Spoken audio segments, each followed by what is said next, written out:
कौन सा बर्गर है इसके अंदर, है क्या? इसमें सुप्रीम बर्गर हमारा हीरो प्रोडक्ट है। किसकी है, टिक्की किसकी है? Veg patty, potato, peas and carat.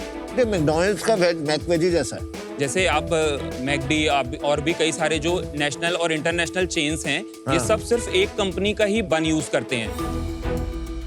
हम हमारा खुद का बन यूज करते हैं। जरूरत क्या पड़ी अपना बन बनाने की? वो क्वालिटी प्रिजर्वेटिव फ्री रखना, उसे प्रिजर्वेटिव फ्री ना होने की वजह से हेल्थ तो इशू है, उसके साथ ही टेस्ट में भी इफेक्ट आता है। हल्का सा बन में कड़वापन आता है, ड्राइनेस आता है। भाई आपकी बर्गर ट्राई की, पैटिस तो अच्छी खासी है, नॉट बैड, लेकिन ऐसी कोई बात नहीं आई कि ये अमेजिंग बर्गर है, इसको फिर से ढूंढ के खाना है। बट उस पे आएंगे। पारस जैन फ्रॉम मध्य प्रदेश, आप कहाँ बड़े हुए और बर्गर के साथ ये ऐसी ऑब्सेशन क्या हुई भाई? मैं सतना शहर से बड़ा हुआ, सतना मध्य प्रदेश में, जबलपुर के पास। ओके। पढ़ाई मैंने सिर्फ 12th तक किया है। उसके बाद मैं 3 दिन कॉलेज गया था, तो मुझे लगा कि मैं नहीं कर पाऊंगा और इंटरेस्ट भी नहीं था मुझे। फिर हम अपने पापा के बिजनेस पे काम करते थे, उनका कन्फेक्शनरी का बिजनेस था। वो जब मैंने ज्वाइन किया तो 10-15 हज़ार की सेल करते थे, तो उसको मैंने 80,000 तक स्केल कर दिया था पर डे। Very good. ऐसा क्या किया तुमने जो 8 गुना सेल 1 साल में कर दिया? तो जैसे मैं अपने साइकिल थी मेरे पास, तो एक पेटी माल लेके आता था। 6 महीने में गाड़ी उतरवाने लगा था मैं। तो सेल ऐसे ही करते जैसे मार्केट में कोई चीज 52 रुपए की बिक रही है, तो हम उसको 51 में थोड़ा रेट कम करके कस्टमर को जोड़ते हैं और धीरे धीरे सेल बढ़ जाती है। तो मेहनत करके तूने सेल्स मचाई। हाँ। फिर उसके बाद अब वहाँ पे अच्छा हो रहा था, पर मुझे खुद का कुछ करना था। मेरे पास फंड भी नहीं था। फिर लोन लेने के लिए मैं 20-25 बैंकों में गया। अब मैं उस समय 21 साल का था, तो मैनेजर थोड़ी सी बात करके ही बाहर कर देते थे।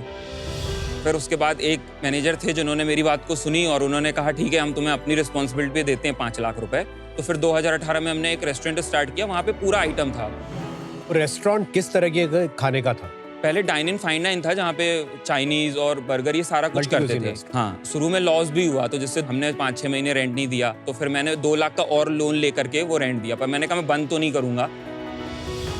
कोरोना आया तो फिर हमने इसको क्लाउड किचन में शिफ्ट किया और उसको व्हाट्सएप और इंस्टाग्राम में हमने प्रमोट किया और वहाँ से ऑर्डर शुरू किए हमने। और देखते देखते 2-3 महीने के अंदर हमने संडे को 80,000 के ऑर्डर करे एक दिन में अपनी वेबसाइट से। या फिर जब कोरोना शांत हुआ तो हमने 2020 नवंबर में एक स्टोर फिर खोला मेन जगह पे। अब हमें ये भी समझ में आ गया था कि लोकेशन कैसी होनी चाहिए, एरिया कैसा होना चाहिए और किचन कैसा डिजाइन था या ये प्रॉपर डाइन इन था। फिर हमने 2020 में 45 लाख का सेल किया, एक ही आउटलेट में और एक क्लाउड किचन। हाँ, उसके बाद 21-22 में हमने किया 1,40,00,000 का। Very well done. ओके। फिर एक और आउटलेट खोला हमने 2022-23 में। हमने पार्टनरशिप में जबलपुर में हमने एक स्टोर खोला। उस बार हमने किया 2,30,00,000। 2.3 CR में क्या था प्रॉफिट, वो बता दीजिए, नंबर बता रहे हैं तो। 20%। ठीक है। 23-24 में क्या हुआ? 24 में 3 करोड़ प्रॉफिट था। अबे प्रॉफिट और 20% प्रॉफिट, 60 लाख प्रॉफिट अब। हाँ।